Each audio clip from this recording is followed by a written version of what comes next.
Soy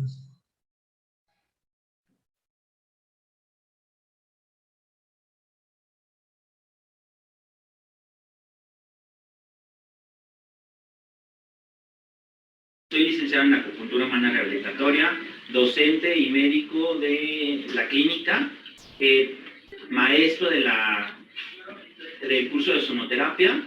El día de hoy vamos a hacer una práctica. Tenemos una paciente, una pequeña, la cual se le está aplicando embolsado para un problema que trae en piel.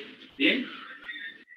¿Qué procede cuando se hace un embolsado? Ya sea para problemas en cuanto a lo que es pie diabético, que son muy recurrentes esos embolsados. En este caso, para la nena que tiene ese problema en el dedito, que, bueno, se ha enviado o ha ido con diferentes especialistas. Uno le dice que es un hongo, otro que es un herpes, etcétera, etcétera. A final de cuentas, sabemos que la ozonoterapia lo que hace es matar virus, hongos, bacterias, porque ese es uno de los efectos positivos que llega a tener la ozonoterapia. Entonces, ahorita, ¿qué vamos a hacer? En lo que hacemos la asepsia, en lo que le hacemos el embolsado, vamos a poner a ozonificar agua, con la cual vamos a estar enjuagando posterior a hacer esa asepsia. ¿Cómo se hace la ozonificación de agua? Bueno, una botella con agua, aquí 1 litro, la vamos a destapar. Perdón, pero ando un poco mal de la mano. Así, gracias, maestro. Vamos a destapar el agua. Vamos a pedir que compren lo que es una manguera o un conector exclusiva que va a ser para ozonificar el agua del paciente. Este tiene que ser exclusivo para eso. Vamos a poner una parte de la manguera o el conector a lo que es la botella con agua a ozonizar, ¿va?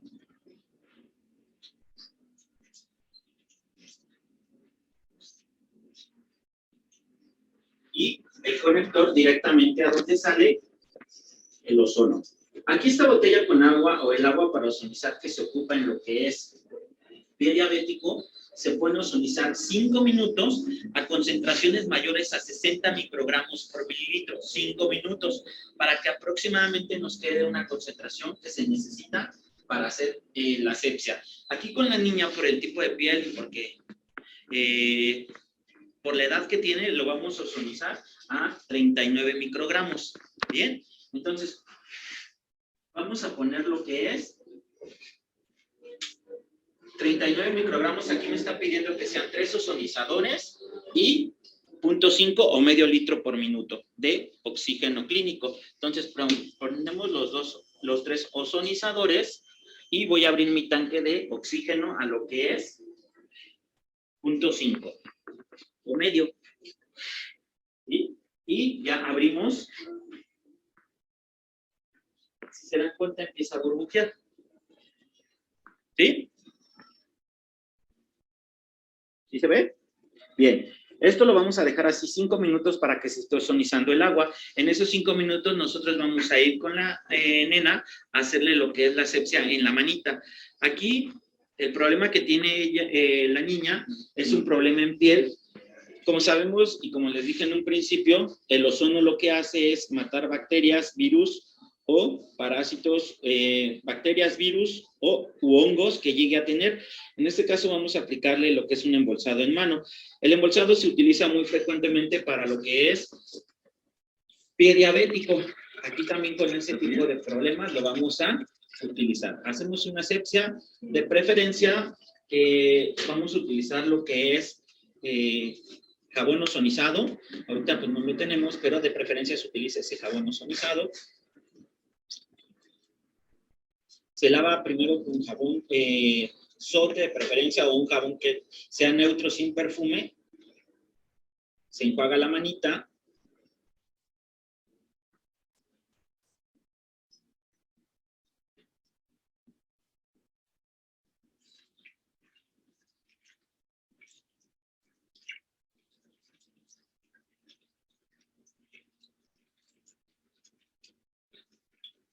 Se va a hacer una segunda asepsia, la cual ya se va a enjuagar la mano con el agua ozonizada. El agua ozonizada previamente, antes de iniciar el video, ya se había ozonizado. Entonces ahorita voy a hacer otra vez el lavado y le paso el agua ozonizada para que lo enjuague. ¿Vale? Nuevamente volvemos a tallar. Aquí con la mano, en nuestra paciente es muy sencillo. En caso de que el paciente fuera un pie diabético, pues se tiene que hacer una depilación. ¿En qué consiste? Quitar todo el tejido muerto para que se pueda regenerar nuevo tejido. Entonces, aquí con ella no es necesario esto, simplemente un lavado correctamente. Listo, maestro. Bien, y se le va a agregar lo que es el agua ozonizada. Esta agua ya está ozonizada. Bien, para enjuagar.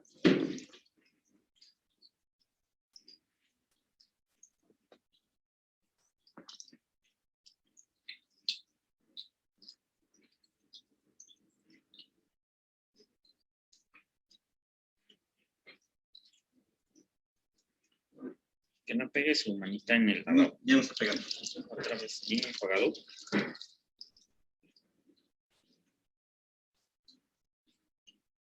Que no quede ningún residuo de jabón. ¿Listo? Listo. Bien. Aquí es importante que la piel, en este caso la mano, no se seque, y en caso de que sea pie diabético no se seque. Se tiene que poner así húmedo para proceder a hacer el embolsado. Vamos. Ahora, ¿qué sigue? Ahora vamos a embolsar la mano. Tiene que estar así húmeda. Nada de secarla ni nada.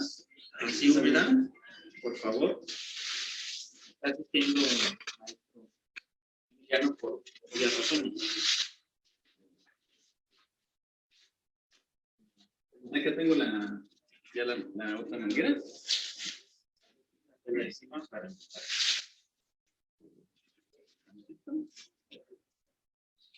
Aquí se ocupa otro conector, entonces van a ser dos mangueras conectoras, porque una exclusivamente para lo que es el agua ozonizada y la otra que va a ir directamente al embolsado.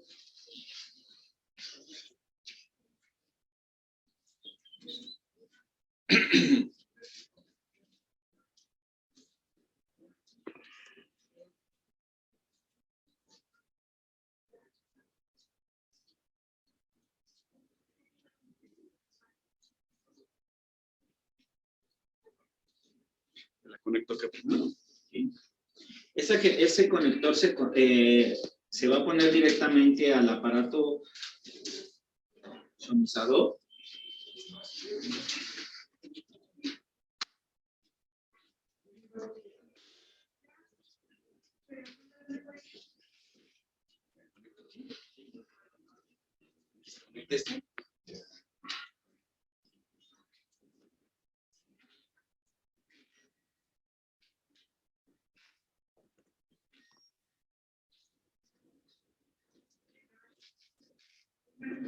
Y la otra parte se mete a lo que es el embolsado, procurando que no toque la herida o la lesión de la punta de la otra cánula.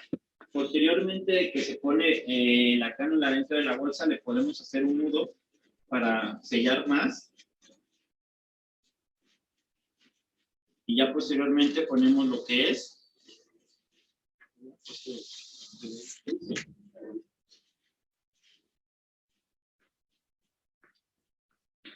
hay que sellar bien para evitar que se salga el ozono por la parte superior de la bolsa. No, prima, no te lastima. ¿No te lastima? No.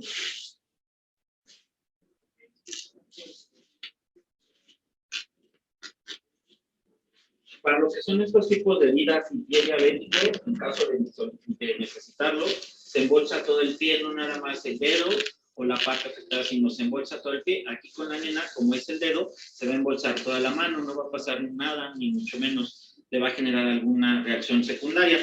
Una vez que ya se dejó, se hizo el embolsado, y fijando bien esto sin que no se salgan y que se vaya a salir el aire, se dan cuenta que, miren, el aire que quedó no sale tan fácilmente.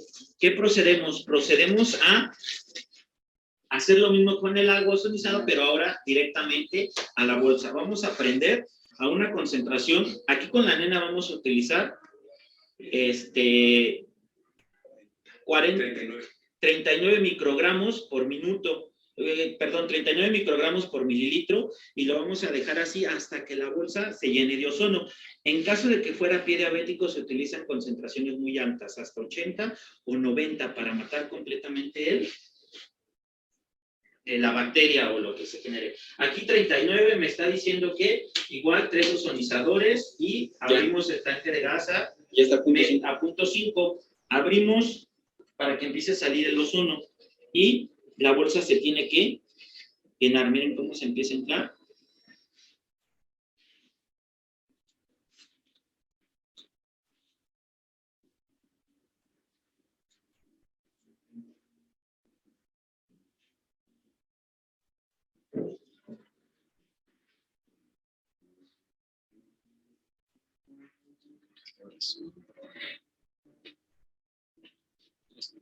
Miren, se está llenando.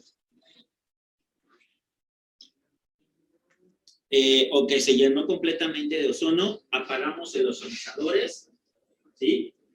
Y dejamos así, no sacamos el ozono, así se queda media hora. En caso de pie diabético, aquí con la niña, ¿cuánto tiempo? 20 minutos. 20 minutos. Ya sea que apaguemos el ozono y así con el ozono que ya esté concentrado en la bolsa se deja 20 minutos. En pie diabético se deja de 30 hasta 40 minutos en las concentraciones muy altas. Aquí por la niña que es muy pequeña se van a quedar 20 minutos, ¿va? Y podemos apagar el ozonizador o lo podemos dejar prendido como lo vamos a hacer ahorita con la niña. Se queda prendido 20 minutos y posteriormente de que pasen los 20 minutos ya se va a hacer la extracción de ese ozono y se aplica lo que es destrucción para que el ozono no se vaya al medio ambiente y pueda generar toxicidad a la nena, sino se convierte en oxígeno o en oxígeno como tal, ¿sale? Entonces nos esperamos así 20 minutos y ahorita regresamos. Ok, después de 20 minutos, en este caso con esta paciente infantil, pediátrica, no infantil, con esta paciente nada más se quedan 20 minutos. En caso de que fuera pie diabético se quedan 30, incluso hasta lo han dejado hasta 40 minutos, pero con ella nada más 20 minutos. Ya pasaron los 20 minutos, ahora lo que vamos a hacer es succionar lo que es el ozono para que el destructor del aparato ozonizador destruya ese ozono y lo convierta nuevamente en oxígeno y se vaya al medio ambiente para que no genere toxicidad. Aquí lo que hay que hacer, bueno, lo que hay que hacer es prender el ozonizador y únicamente lo que vamos a hacer es prender aquí donde dice succión, ¿sí?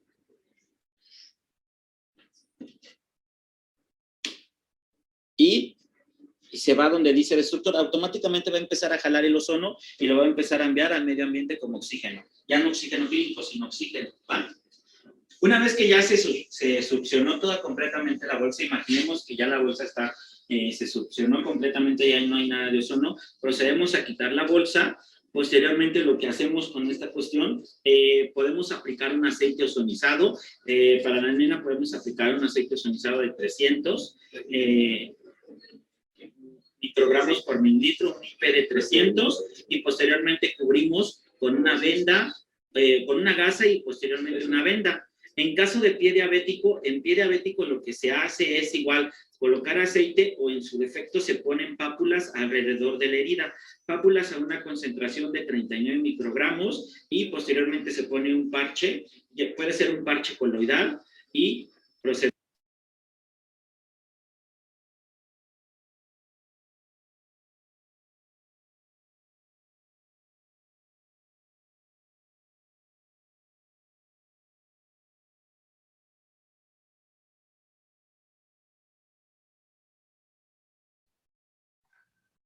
Hola, buenas tardes a todos. Este, Buenas tardes. bueno, yo veo en el video algunas cosas que no me parecieron mucho. Lo primero, no sacan el gas de la bolsa antes de, o sea, dejan el gas ambiente, o sea, está muy llena la bolsa, hay que dejarla mucho más vacía del aire que había en el medio ambiente, ¿no? Ahora, el hecho de que porque sea niña, nada más la pongamos 20 minutos, pues no. Un embolsado normalmente dejamos el gas media hora. Y igual, si la idea es matar o pensamos que es un tema infeccioso, la concentración debe ser para un tema infeccioso, que debe ser de 60 a más, que es el caso de la niña. El caso de la niña es una probable infección ahí. Bueno, ya después yo vi a la niña y al parecer se mordía mucho se chupaba y mordía el dedo. Entonces, creo que ¿no tendrás, Emiliano, una foto del dedo de ahorita de la niña, de casualidad? Se la mando en este momento, permítame.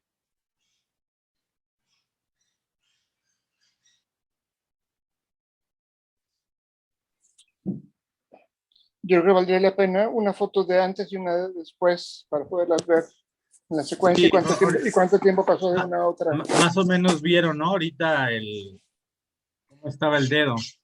Quiero enseñarte cómo está ahora. A ver.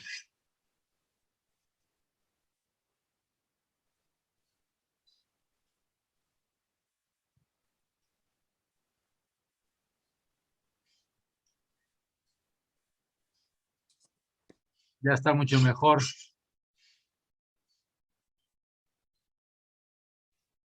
Entonces, bueno, recordando, ¿Cuánto tiempo después de una foto y la otra? han sido como 4 sesiones. ¿Y el aceite ozonizado de qué es lo que le han puesto?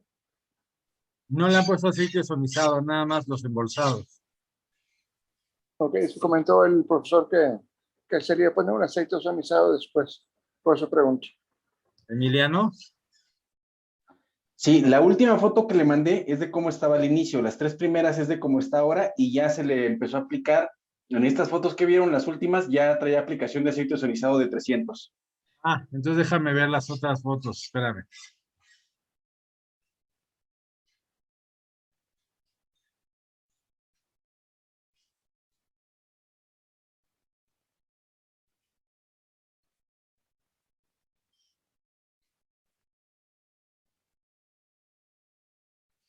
Ay, aquí es como estaba antes. Ahí voy.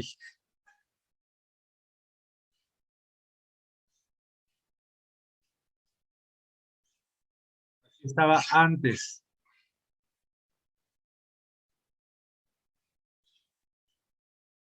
Así está ahora.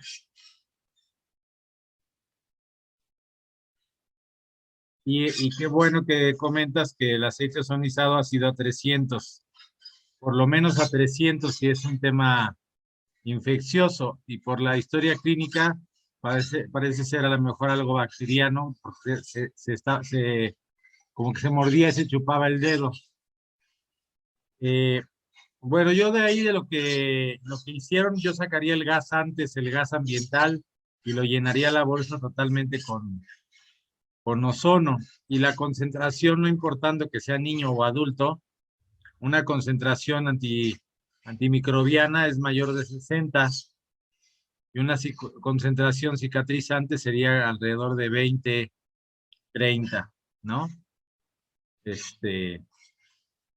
Y bueno, el aceite ozonizado 300, pues está bien, no lo veo tan mal, va a tener algo de propiedades poquito antimicrobianas, le va a ayudar a cicatrizar, está bien.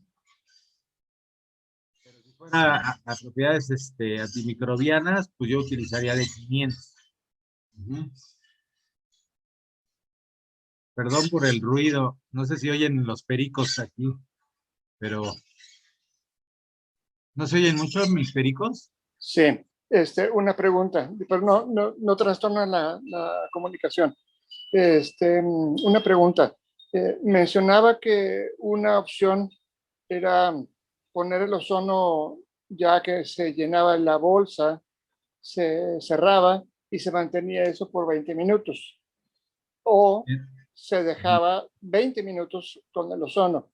A mí se me hace en teoría pues muy diferente porque pues uno que está sellado, el ozono se está degradando y la otra es que está todo el tiempo el ozono en contacto. Lo que se hace es llenar la bolsa y empezar a contar los 30 minutos. Pero sigue fluyendo el ozono, es lo que yo entiendo. No, se llena la bolsa, se cierra y se cuentan 30 minutos. Es que el profesor dijo que la otra opción era pues dejarlo continuo. Entonces, por eso pregunto, a mí se me hace más lógico, en mi ignorancia, pues dejarlo los 20 minutos en contacto. Pero si dices que es suficiente con que se llene y se selle y ya no se escapa el ozono, Pues así lo haré, porque así me ahorro oxígeno y bueno, eso no me lo ahorro. El Lo oxígeno que más se que hace nada. habitualmente es llenar hasta que se llena bien, bien, bien. Luego pinzas la manguera y lo dejas 30 minutos más Ok, con el ozono. Y ok, luego lo pones en el destructor, pero el destructor no convierte el ozono en oxígeno. Ahí también hay un error que le voy a decir al maestro. El destructor convierte el ozono en CO2. El destructor está basado en carbón activado. El carbón en contacto con el ozono y el oxígeno que estás recuperando de la bolsa se convierte en CO2, ok. no en oxígeno. ¿Ok?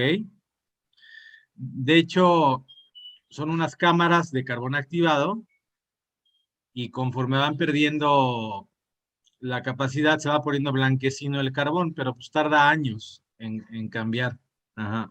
A ver, nada más recapitulando, mencionaron que para, en este caso, o en procesos infecciosos, arriba de 60, 80, idealmente 80 microgramos por mililitro.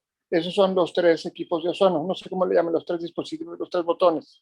Así como le llaman a esos. Sí, sí, o sea, depende de cada aparato, tú localizas lo que te dé, por ejemplo, entre 60 y 80 para Ok, un proceso infeccioso.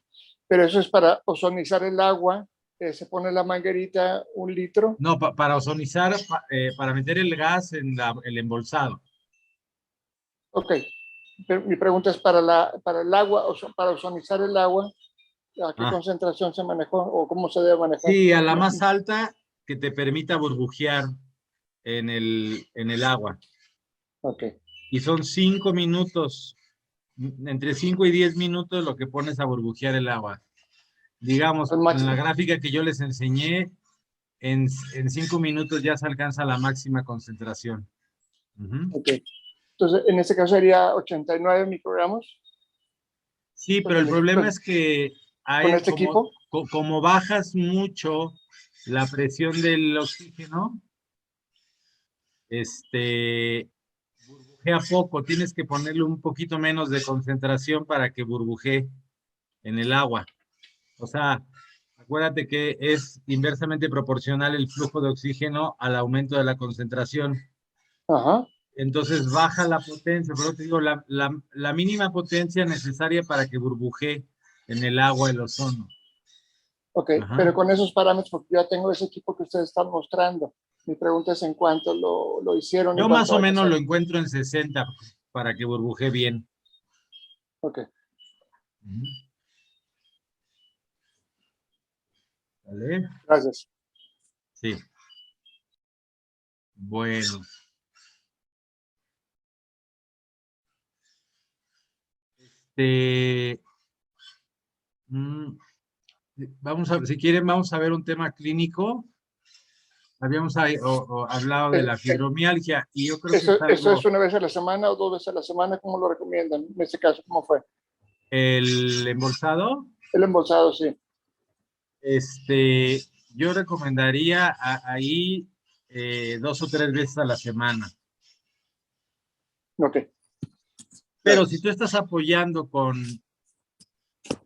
apoyando con el aceite ozonizado, ya también mantienes un efecto ahí. ¿Cuánto pondría el aceite ozonizado? Pues no sé, 2 o 3 veces al día. Ok, ¿Ok? sí. Y eso te permite mantener el efecto del ozono y poder espaciar las consultas, pero bueno, ahorita ya al parecer ya se está venciendo el tema infeccioso en el dedito. Sí, Mayra. Buenas tardes a todos, doctor. En este caso, por ejemplo, si no hubiera estado infectado y nada más hubiera sido una lesión por estarse mordiendo, entonces tendría que ser la concentración a 20 o 30 para el efecto de Sí, pero cicatrización. difícilmente el estarse mordiendo con la boca no va a generar un poquito de infección.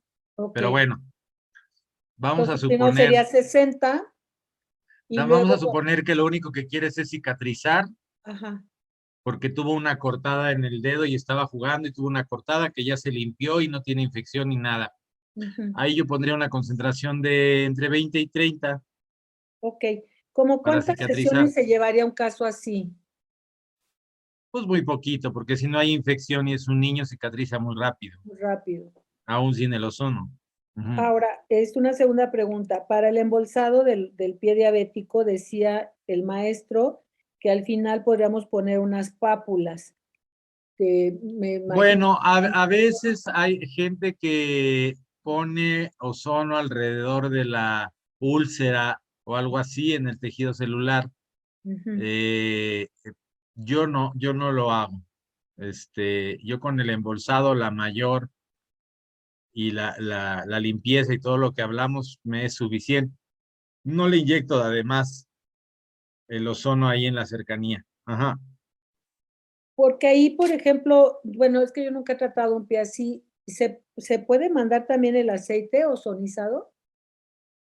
Sí, claro, ya habíamos dicho que si está infectado un aceite de 500 De 500, y ok. si queremos cicatrizar con un aceite de 100, 200 es más que suficiente para cicatrizar. O sea, ya una vez, quiero entender que ya una vez que está media recuperada la piel, ¿se cambia a uno de 200 o 300? No, 300 no, es muy irritante porque además está Ah, abierta la piel. o O sea, sea, primero uno de 500. 100, 500 para matar las bacterias. Ah, para matar bacterias. Ajá. Ajá. O sea, cuando ya veamos que no hay infección, entonces lo bajamos a 100. Esto es Ajá. lo que Es lo que entiendo. estoy, es lo que Ok, estoy diciendo, sí, ok. así es. Que es la Gracias. misma idea con el embolsado. Ajá. Empiezas con una concentración alta para matar bacterias y bajas a una concentración baja para cicatrizar.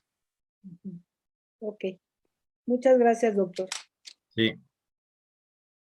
Les platicaba que, por ejemplo, arriba de 40 microgramos ya empieza a haber inhibición de la función celular. O sea, ya empieza a haber algo de daño celular, no solo a células sanas, sino a bacterias. Ajá. Ideal está 60, 80. Ángeles, pues es que es difícil decirte, pero nosotros ahí en la escuela podemos, ya ahorita va a salir una producción si quieres.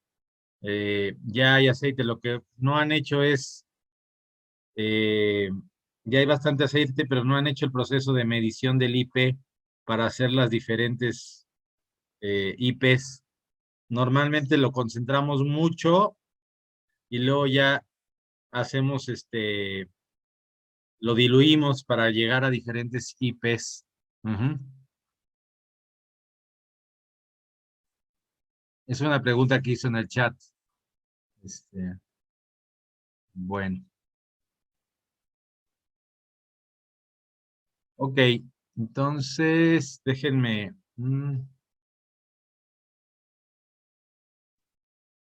Ok. Mm,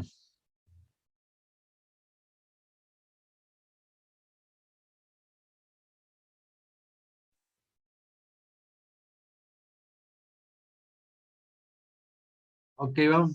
Ahí tengo una presentación aquí de fibromialgia que decía la semana pasada. Vamos a poner una cosa clínica para cambiar un poquito. Ujú. Mm.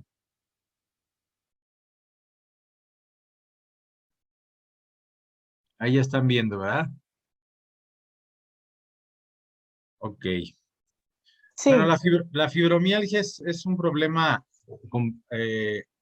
complicado, que normalmente en la medicina convencional la mandan al área de reumatología. Ahorita platicamos nuestra concepción de la fibromialgia. Ajá. De una constelación de síntomas, dolor crónico difuso y presencia de puntos hipersensibles o dolorosos. De las primeras referencias históricas desde 1904, se habla de este dolor crónico, rigidez y dolor en todo el cuerpo. Ujú. Después se le denomina mialgia. En el 44 se observan varios soldados que acuden al servicio médico con síntomas que parece una fibrositis o un problema de dolor ahí difuso. La guerra del Golfo, varios veteranos también desarrollan síntomas de dolor muscular y articular y fatiga crónica y síntomas gastrointestinales. Ujú. En el 80 se establecen los puntos dolorosos más comunes. Y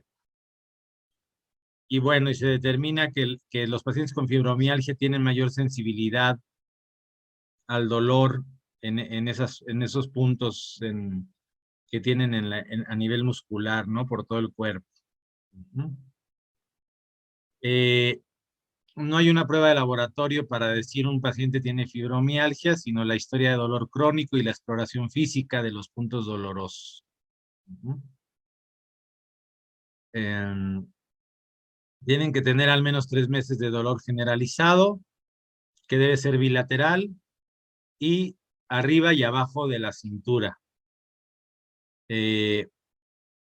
O sea, prácticamente, digamos, si dividiéramos el cuerpo en cuatro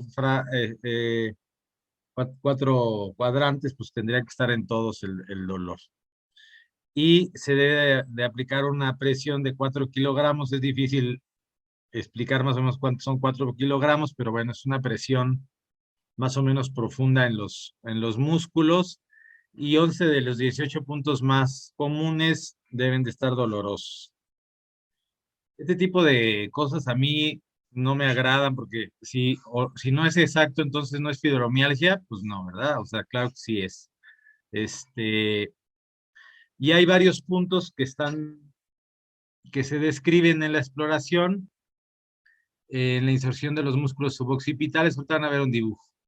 En la cara anterior del espacio intertransverso entre C5 y C7, en el borde punto medio superior del trapecio, en el origen del músculo supraespinoso, por encima de la espina escapular, cerca de su borde medio, en la segunda costilla, en el borde lateral de la unión contrecostal, 2 centímetros abajo del epicóndilo lateral del brazo, del húmero, en el cuadrante superior externo del glúteo,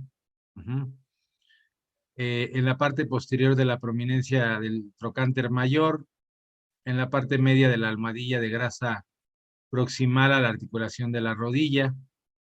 Entonces, bueno, hay tablas ahí de puntos descritos. Aquí tienen alguna de ellas, ¿no? Entonces hay puntos aquí en la parte occipital, puntos a nivel del trapecio, por ejemplo, el supraespinoso, a nivel del glúteo, trocánter, en esta parte que es como arribita de la rodilla, en la parte como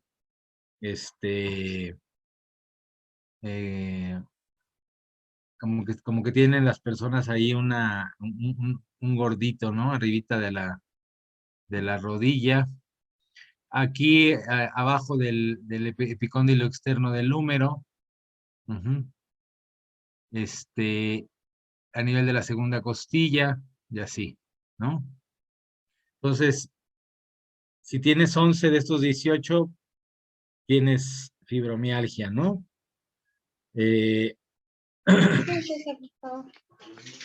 ¿Cómo está? Silencio.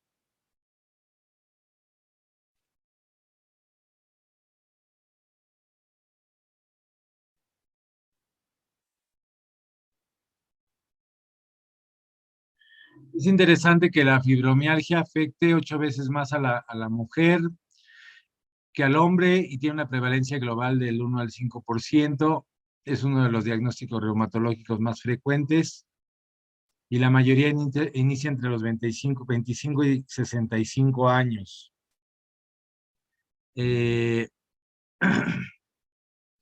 Entonces, predominantemente femenino, es mayor en la gente más grande de edad. Mientras más grande es, más prevalencia hay. Sí está descrito en niños, pero no es tan común, y se superpone con otros diagnósticos. Para mí aquí está uno de las cosas fundamentales para entender qué es la fibromialgia. Algunos autores dicen que es la misma enfermedad que el síndrome de fatiga crónica, pero con presencia de dolor muscular. Se superpone mucho con el síndrome de intestino irritable y algunos otros diagnósticos psiquiátricos como para trastornos afectivos o trastornos del sueño. Ajá. Y para mí eso pues va diciendo exactamente bien que de qué se trata la fibromialgia. Ahorita les voy a explicar por qué.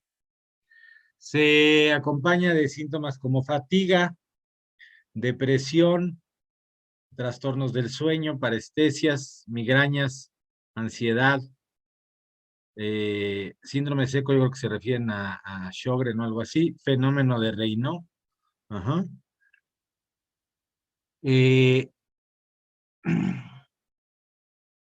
Lo que les comentaba, en algunos artículos dicen que el síndrome de fatiga crónica es muy similar, porque estos pacientes con fibromialgia presentan también fatiga crónica, pero es más relevante para ellos el dolor muscular. El síndrome de fatiga crónica es una fatiga persistente o recidivante de causa desconocida, con un comienzo definido y no atribuible a otra enfermedad, y que desgraciadamente para estos pacientes no mejora con el reposo. Entonces están como superpuestos un montón de enfermedades que son muy comunes, y ahí es donde yo voy a decir para mí cuál es la teoría que más encaja. Son muy comunes en el estrés. Ajá. Entonces, la controversia es si es enfermedad reumatológica o psiquiátrica, si hay una exageración, es una enfermedad de simuladores o hipocondríacos, o exageran mucho el dolor de estas personas, o por su personalidad, pareciera ser un poquito como presente en trastornos como el histriónico de personalidad y cosas de este tipo, ¿no?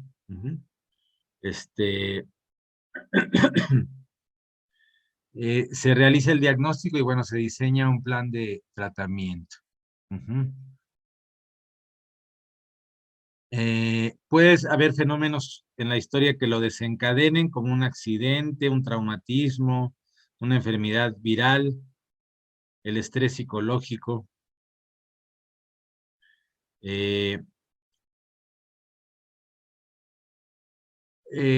la fatiga es la principal molestia, y la presión muscular ayuda, es primariamente un síndrome de fatiga crónica. Es lo que dice esta, ¿no? Si el principal problema es el dolor, si es insoportable la presión en los puntos dolorosos, si, bueno, aquí dice que el sueño no es reparador, es primariamente un síndrome, una fibromialgia. Bueno.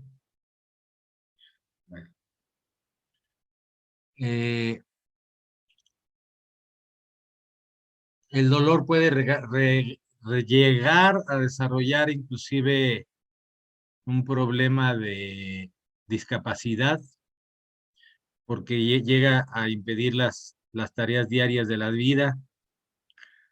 Raramente el dolor compromete manos y pies, y ya dijimos, se acompaña de otros temas como dolores de cabeza, cólicos intestinales, o sea, síndrome de fatiga crónica, disminución de la libido, etc.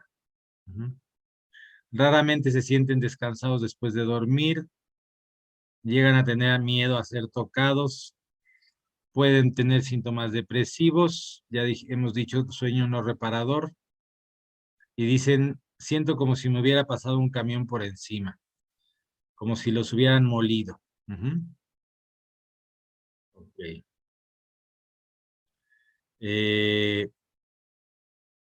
Los que tienen fatiga crónica tienen más predominancia de fatiga y no presentan tanto el dolor. Y a veces hay relación con enfermedades previas como virales. Sin embargo, también se le ha correlacionado mucho al estrés. Ahorita platicamos del estrés. hay que descartar otro tipo de alteraciones localizadas o sistémicas, enfermedades de tipo muscular o alguna cuestión así, genéticas o alguna enfermedad sistémica. Cuantificar los puntos dolorosos al hacer la exploración física. Ajá. Es un diagnóstico de exclusión porque no sale nada en el laboratorio. No hay, por ejemplo, en algún problema que hubiera destrucción muscular que pudiera explicar, pues a lo mejor habría en la presencia de enzimas del músculo. ¿Cómo se llama? A ver, ayúdeme, ¿cómo se llama la enzima que se ve cuando hay un infarto que proviene del músculo? Se me fue ahorita.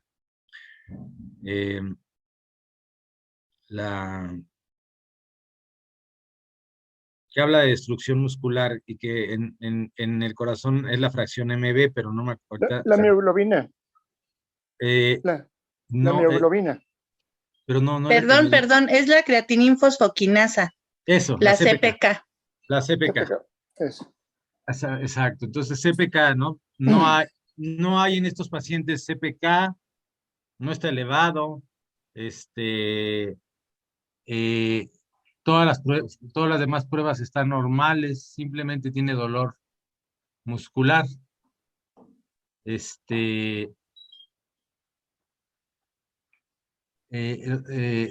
Las pruebas de función tiroidea están normales.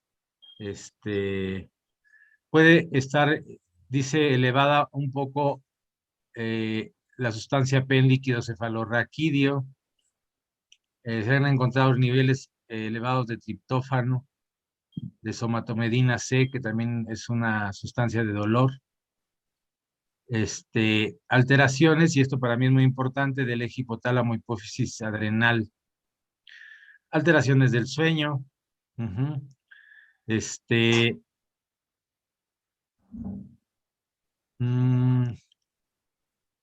Superposición de síntomas con la fatiga crónica y con el estrés, que ya hemos estado hablando. Diagnósticos psiquiátricos, alteraciones de síndrome de intestino irritable, ¿sí?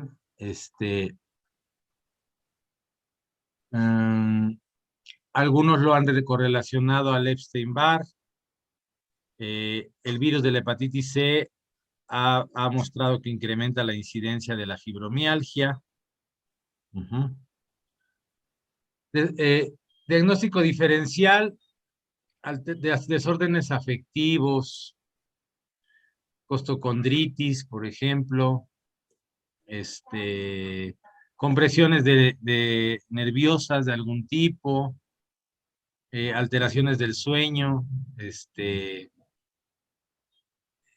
cuando hay un problema reumatológico y el dolor es más bien articular o poliarticular, por ejemplo, la polimiositis, que ahí sí veríamos una presencia de CPK, etcétera, elevada, ¿no?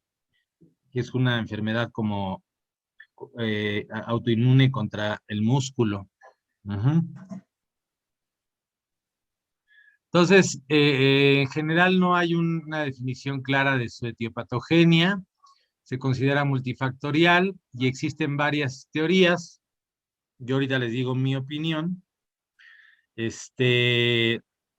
Dicen alteraciones en la neuroplasticidad o remodelación por dolor crónico, disfunciones en el procesamiento del dolor, alteraciones del sistema nervioso autónomo, alteración de la respuesta al estrés,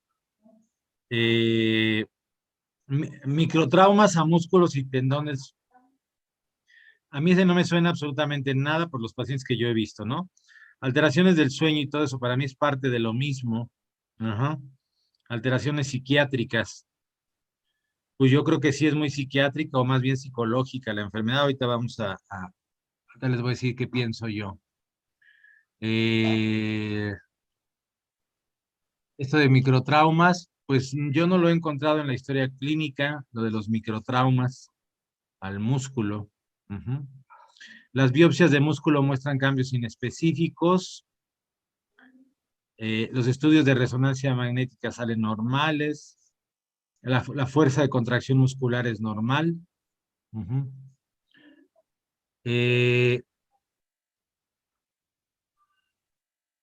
Y así hay muchas teorías, ¿no? De alteraciones neurológicas o de alteraciones de las vías del dolor, ¿sí?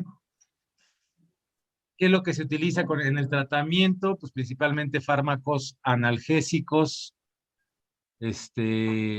alteraciones de la actividad del sistema nervioso por fármacos, por algún producto químico, o por infecciones, o por mediadores endógenos del dolor, y situaciones estresantes.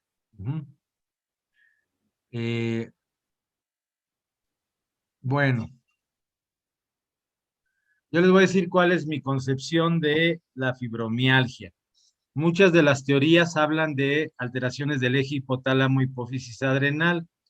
Bueno, cuando ustedes hablan del sistema del estrés, y si han, no sé si alguno ha tenido oportunidad de ver alguna de mis pláticas de relación mente-cuerpo, pero bueno, el sistema del estrés es un sistema muy interesante porque abarca muchos aspectos del organismo. Desde un punto de vista fisiológico, está representado por dos sistemas fundamentales, que es el eje hipotálamo hipófisis adrenal, y otro, el sistema nervioso autónomo. Entonces, déjenme ver si les encuentro alguna presentación para que les ponga algunas láminas. Lo interesante del estrés es que en una de sus definiciones, el estrés es la respuesta común e inespecífica que presentamos ante los factores que ponen en riesgo nuestra estabilidad. Y me encanta esa definición porque, aquí tengo la presentación. Me encanta la definición porque habla de que el estrés es una respuesta común. ¿Por qué es común? Porque la presentamos igual que muchos animales, no solamente mamíferos, no solamente vertebrados, hasta animales inferiores desde el punto de vista filogenético, presentan esta respuesta. ¿Qué quiere decir? Que es una respuesta antigua, muy antigua filogenéticamente hablando, tiene millones de años. Y es inespecífico porque la respuesta al estrés, no importa cuál es el factor que la desencadena, siempre es la misma. Ajá. Ya sea que sea un factor estresante de naturaleza psicológica, ya sea que sea un factor estresante de naturaleza inmunológica, como una infección, ya sea que sea química o física, un golpe de calor, o no importa la naturaleza del agente estresante, la respuesta siempre es la misma. Y la respuesta es básicamente la activación del sistema fisiológico del estrés, que está formado y que además hay una disciplina que le ha dado mucha forma a nivel fisiológico, que es la psiconeuroinmunología, y que habla de que el estrés o todos los factores estresantes confluyen siempre a nivel del hipotálamo, en una zona, en uno de los núcleos hipotalámicos que se llama núcleo paraventricular. El núcleo paraventricular produce la FSH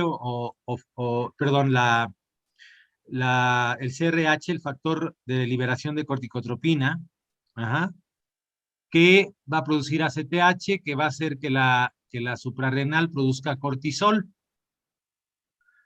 Además, se producen muchas otras sustancias en todo este eje, hipotálamo, hipófisis adrenal. Pero también hoy hay una activación inmediatamente de una zona que está aquí en el cuarto ventrículo, que se llama locus coeruleus, que participa en forma importante en la activación del sistema nervioso autónomo en particular el simpático, activación de los ganglios del simpático y aumento de la activación del simpático con producción de adrenalina y de noradrenalina, ¿sí? Y que, entonces estos pacientes, por ejemplo, una de las primeras hormonas que se han medido, importantes para definir que alguien está estresado, ha sido, por ejemplo, el cortisol. Ujú. En los animales, por ejemplo, en los estudios en animal, para saber que un animal está estresado, le miden sus niveles de cortisol. Obviamente no es algo sencillo, pero ciclo circadiano, entonces se deben de tomar varias muestras al día para poder definir el ciclo circadiano del cortisol. Pero bueno, el estrés lo definió Sale como una respuesta general de adaptación que inicia con una respuesta aguda, que es la respuesta de ataque o huida, la famosa fight or flight response, ¿verdad? La respuesta de huida o ataque, que es es la fase más aguda de la respuesta al estrés, en donde predomina sobre todo el sistema nervioso autónomo y te prepara para atacar o para huir, ¿verdad? Pero si el estrés continúa, hay una predominancia de una hiperactivación del eje hipotálamo hipófisis adrenal, que no solamente afecta ese eje, sino que afecta muchos ejes. Hay libros completos de este tema. Se afecta el eje hipotálamo hipófisis tiroides, el eje hipotálamo hipófisis nadal, el eje hipotálamo factor de crecimiento, por ejemplo, sustancias de crecimiento. La gente estresada que es desde niña crece más chaparrita, por ejemplo. Ajá. Y se han correlacionado a esta hiperactivación del sistema del estrés un montón de enfermedades a través de la hiperactivación del sistema del eje hipotálamo hipófisis adrenal. Se le ha correlacionado con psoriasis, alergias, fibromialgia, que es el tema que estamos viendo, hipertiroidismo, cáncer, lupus, esclerosis múltiple, impotencia, sangrados uterinos disfuncionales, diabetes, agorafobia, trastornos por estrés agudo, ansiedad, etcétera.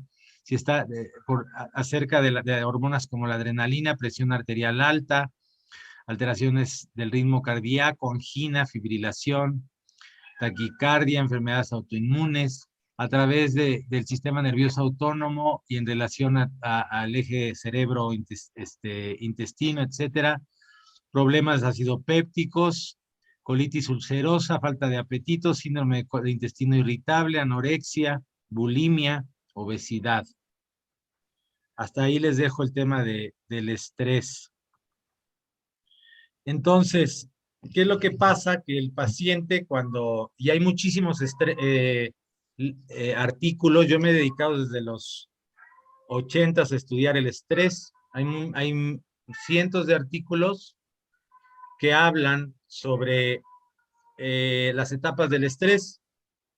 Entonces, el estrés en su forma más aguda, ya la reconocemos, es la clásica respuesta que definió Sale como respuesta de huida o ataque, pero si el estrés se mantiene, se hace como una meseta en donde se mantienen elevadas muchas de estas sustancias, que puede ser durante años, dependiendo del factor estresante, hasta que llega un momento en donde ocurre lo contrario y una disminución importante de algunas de estas sustancias, como es el cortisol, que mientras durante varios años se mantiene elevado, después tiene una caída porque ya hay un agotamiento adrenal importante y es cuando aparecen síntomas o síndromes como el de fatiga crónica.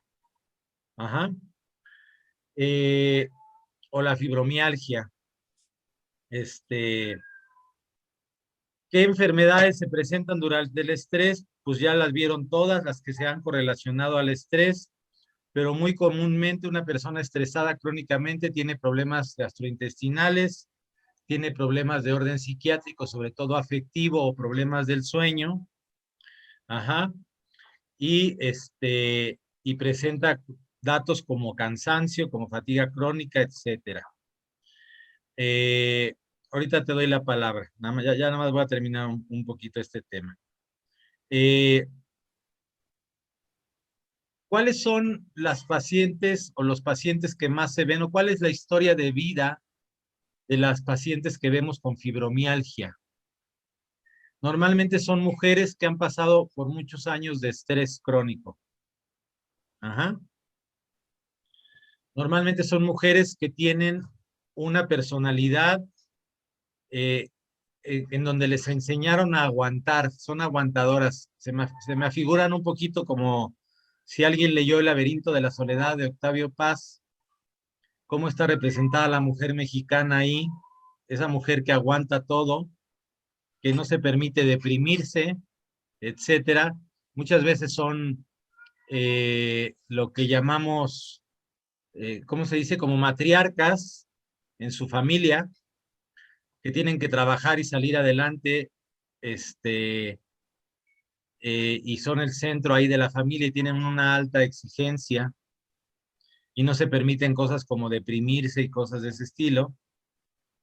Entonces se manifiesta este tema como dolor muscular.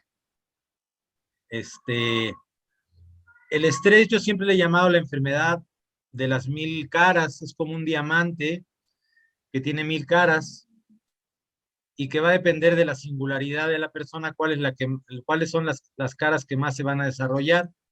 Algunos el estrés se desarrolla con problemas gastrointestinales, otro con problemas circulatorios como la hipertensión, en otros se presentan problemas afectivos.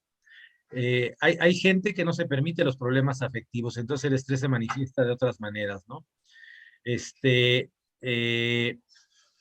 Pero dependiendo de la singularidad de cada quien es cómo se presenta el estrés crónico, ¿no? Ahora sí, Lisette, tu pregunta, por favor. Buenas noches, doctor. Yo le quiero platicar un poco mi experiencia en cuanto a la fibromialgia en mi consulta. Sí.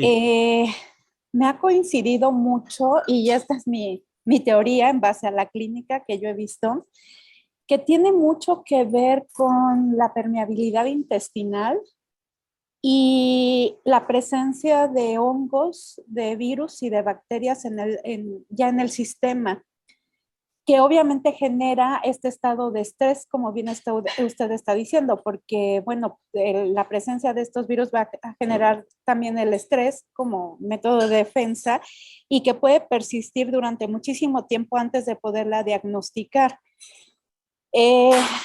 Cuando hay esto, obviamente hay una disbiosis que rompe el equilibrio específicamente de un microorganismo que es la Kermansia, que es el responsable de generar la serotonina a partir de ácidos grasos. Entonces, si está todo mal y tenemos la presencia de estos microorganismos, claro que el cuerpo va a estar en un estrés constante, más añadido todo el estrés general de vida, empieza a tener esta sintomatología. En mi experiencia, porque también tengo yo una prueba epigenética en el consultorio, donde nos aparece la presencia de este tipo de microorganismos, y ha coincidido con mis pacientes, tanto mujeres como hombres diagnosticados con fibromialgia, que hay la presencia de bacterias o de hongos. Y desde hace muchos años pudo haber sido el evento, no precisamente en unos meses apenas. Entonces, con un programa de eliminación de estos, ocupo mucho el orégano con cuando es de hongos, con una repoblación de microbiota, a partir de probióticos y prebióticos, con una dieta muy baja en carbohidratos y con acupuntura, me han dado muy buenos resultados. De pacientes que tenía yo tirados en cama, de no poderse levantar ya de la fibromialgia. Muy bien. A ver, les voy a platicar todo lo que acaba de decir Lisette, que es algo muy de la modernidad del eje intestino-cerebro. Para empezar, en este tipo de padecimientos tenemos que romper la linearidad en la causalidad. En este tipo de padecimientos estamos hablando de sistemas complejos. Es decir, a veces la gallina se convierte en huevo y el huevo es la gallina. pero hay muchas gallinas y muchos huevos, todos interconectados. No sé si me explique. Estamos hablando de sistemas complejos. Entonces, es el estrés el que baja el sistema inmune y aumentan cierto tipo de microorganismos, o es la presencia de los microorganismos que incrementan la producción de estas sustancias, ¿no? Ahorita, por ejemplo, está muy en boga el tema de la microbiota y de estas bacterias que producen sustancias nocivas, a diferencia de las bacterias que producen sustancias que generan un estado afectivo bueno, ¿no? Entonces hablamos del eje intestino-cerebro. Pero hay varios ejes también establecidos en el estrés. Lo que estoy tratando de decir, Lisette, es que estoy de acuerdo contigo, pero también estoy de acuerdo con que a veces puede ser factores de otra naturaleza. Yo lo que he visto en mi clínica, en mi parte clínica, es que son gentes que llevan mucho tiempo con estrés. Yo cómo interpreto la cuestión muscular. Yo lo interpreto como una respuesta al factor estresante. Es decir, el músculo, cuando ya hablábamos sobre el tema del otro día de la metámera, el músculo es una de las estructuras que más reacciona a cualquier inflamación o a cualquier alteración en otra parte del cuerpo, o a una amenaza real contrayéndose. Si tú simulas que vas a golpear a alguien, va a contraer el músculo, ¿verdad? Y si hay algo inflamado en el cuerpo, hay músculo contraído. Entonces, si tú estás sometido a estrés por mucho tiempo, tú tienes múltiples contracturas musculares. Es cuando les digo que nosotros, no, a diferencia de los artrópodos, no tenemos una capa externa que nos proteja durísima, ¿no? No tenemos como una, ¿cómo se dice? Una armadura. Nuestra armadura es el músculo. Y siempre que hay una respuesta al dolor, al estrés, a una inflamación o lo que sea, el músculo se contrae como una forma de proteger. Cuando tenemos los cirujanos que ven abdomen agudo, ¿verdad? ¿Cuál es la respuesta de una inflamación peritoneal? La contractura del músculo abdominal.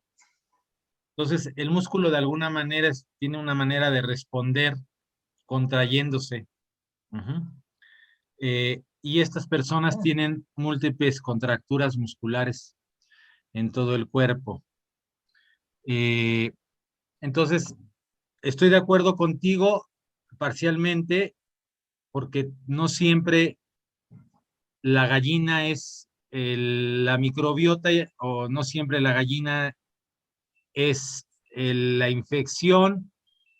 Puede ser un factor estresante de naturaleza psicológica, dependiendo, ¿no? Y además siempre son ciclos que están intermezclados, entonces no sabes ya cuál es la gallina y cuál es el huevo. Sin embargo, todo está presente a la vez. Y por eso es que se superponen en estos padecimientos problemas gastrointestinales, problemas afectivos, problemas del sueño, dolor, fatiga y todo. Entonces, eso nos está hablando de que está hiperactivado todo el sistema del estrés. Adelante, Gema. Gracias, doctor. Les voy a platicar un poquito de mi experiencia, pero personal. A mí sí se me diagnostica fibromialgia alrededor de los 30 años. Y yo estoy de acuerdo totalmente con usted, porque para mí, en el momento en el que empecé a abordar desde el factor psicológico, empecé a notar una mejoría, y fue un trabajo de mucha conciencia, de mucha introspección, y al día de hoy le puedo decir que yo no tengo ningún dolor, ninguna rastro de la enfermedad de la que dicen que uno no se puede aliviar. Así es que, pues sí, uno se puede aliviar, pero en mi caso, personal, totalmente estoy de acuerdo con usted que tiene que ver mucho el factor emocional, psicológico y esos rasgos que usted mencionó de la personalidad y de sí, la personalidad histriónica. Me parece que está muy acertado lo que está comentando, por lo que yo he vivido en mi persona. Sí, es como una hipersensibilidad, es como una exagerada respuesta, pero también a veces hay una causa, es decir, hay un estrés crónico ahí, algún factor. Yo muchas de las personas que he visto han vivido estrés crónico, ¿no? Por ejemplo, muchas de las señoras que he visto tienen una alta carga de responsabilidad, por ejemplo. Ahora, es interesante que las primeras definiciones surgieran con veteranos de guerra. Hay una de las maneras más fáciles de llegar rápidamente y no esperarte años para llegar a enfermedades relacionadas al estrés crónico. Métete al ejército y vete a una guerra y en menos de unos meses tú ya viviste lo que otra persona vivió en años y se presentan con este tipo de síndromes. No sé si me explique. Es un estrés de tal magnitud que es durísimo y es como si fuera un estrés crónico. O sea, la magnitud del factor estresante también es importante. Adelante, Mayra. Sí, perdón, exacto.